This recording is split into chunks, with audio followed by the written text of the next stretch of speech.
Between piano lessons are therapy sessions, surgeries, and trips to see doctors. 8-year-old Nicholas Evans is battling arthrogryposis. 1, 2, 3. It's a joint contracture condition, making moving very difficult. It's been a lifelong battle, and there's no end in sight. 25 surgeries so far and weekly visits to hospitals. He has a rod in his back for his scoliosis, and every 6 months it had to be lengthened surgically to keep up with his growth. You know, and I think just one of those, it was outpatient surgery. One of those alone was $10,000. The family worries about bills. We've spent so much money on, co-pays, because we not only go to Arkansas Children's Hospital, we've had to go to St. Louis Children's for some of his treatment for his hands and his legs. And, they don't take Arkansas Medicaid there, so we've had to pay some things out of pocket there. The family has Medicaid and private insurance, but she says her private insurance before the ACA had a lifetime maximum cap. When he was in the NICU, when he was a baby, he was in for 7 months, and I think he reached the 1.5 million mark, for all that time in treatment. I mean, that's just unreal, but that's just the reality of what it costs. Melissa says the Affordable Care Act got rid of the cap, but she worries it could come back with all the uncertainty in D.C. Either that lifetime cap or Nicholas losing Medicaid.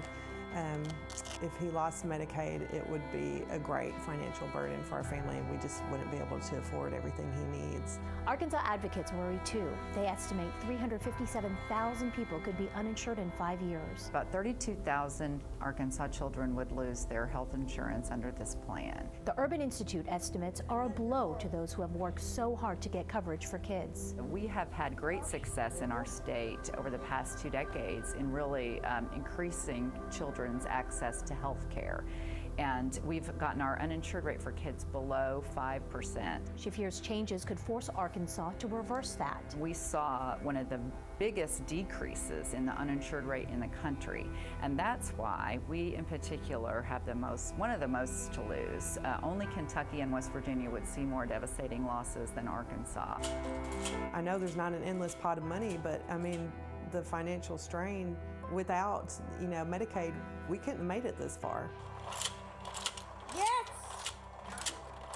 I got it. My plea is to, please do not reduce any funding to Medicaid, and do not put, lifetime caps on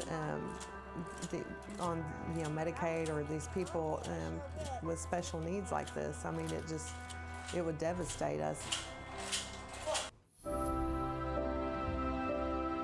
Meet Colin Pruitt. How old are you? 3. And his great-grandfather, Wayne Haug. I loved the little boy. They were both born December 17th, but are 87 years apart. How are you? I'm fine. I'm going to have a birthday with you pretty soon.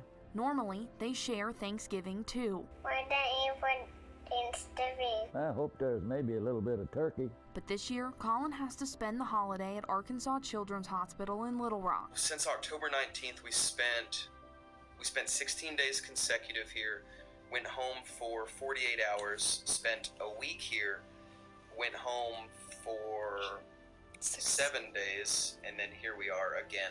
Colin was diagnosed with stage 4 neuroblastoma October 22nd and is having chemotherapy. This is all sort of still new to us. It's a cancer that usually strikes kids and starts in early nerve cells and moves very quickly. The cancer diagnosis is one more thing he shares with his Gigi Pop. His great-grandfather is going through prostate cancer, and so with Colin going through neuroblastoma at the same time, it's just all crazy.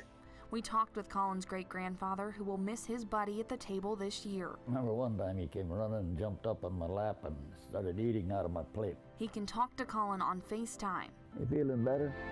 Most of Colin's family will have Thanksgiving in Springdale, and some are headed to Little Rock to see him too. Wayne says he felt bad when he heard the news about his great-grandson because he understands the struggle. Not even easy for an old man. Colin's dad said they're still adjusting to their new reality and will need family even more this holiday season. We have to heavily rely on family, and heavily rely. which is great because we have such a strong support system around us. Say gobble gobble. Katie Davidson, 4029 News. Tonight, a woman is dead after a hit-and-run accident in Fayetteville. We're taking a live look here at Weddington Drive near the Lynx Apartments. This is the suspect's car you'll see here, the driver leaving the scene after striking that woman. The suspect's vehicle was found outside Joe's Italian restaurant just down the road from where the accident happened. We know the victim was walking on the sidewalk when she was hit. Put your hands up now. This was the scene just a mile away from where that hit and run happened. We're working to figure out if this is the suspect from the deadly accident. Police were at her home on West Patrick Street in Fayetteville at the corner of Plum Tree Drive. Stay with 4029 News as more information comes into our newsroom.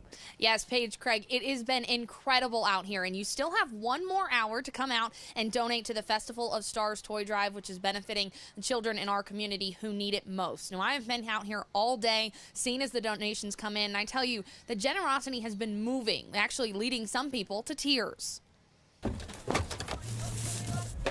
Kind of warms the heart. Anything to help. Just felt called to do it. Today, Santa Claus looked a lot like generous people from across our area. We want to give back, and that's just what you're supposed to do, and it's Christmas, and I just love, serving the community in that way.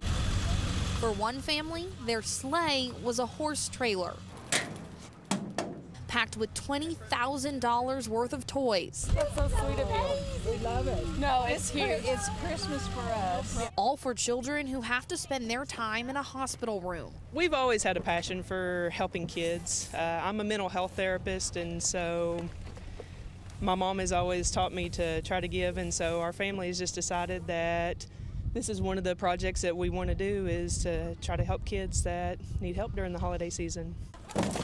Their donations, along with countless others, will mean the world to families battling sickness at Arkansas Children's, both here in Northwest Arkansas and in Little Rock. We hope that these kids can have a good Christmas.